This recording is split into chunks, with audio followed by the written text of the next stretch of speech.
Au début du siècle, les caméras qui étaient utilisées étaient de plus grand format, c'est-à-dire que les négatifs étaient énormes au départ, et puis après ça, ils ont rapetissé. Dans plusieurs domaines, tout ce qui est rétro à la cote de nos jours, quand on retrouve des vieilles photos, en fait, ce n'était pas des techniques, il s'agissait plutôt de défauts qu'on essaie de reprendre, par exemple, de délaver les photos. C'était en fait des défauts des photos qui étaient mal développées, et puis ça a un certain charme, et les gens essaient de le reproduire maintenant de façon électronique.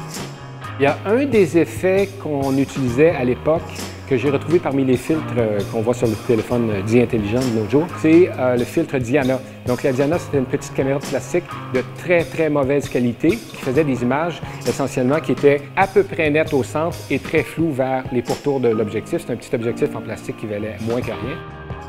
Bien, c'est entendu que moi, j'ai été formé de manière classique.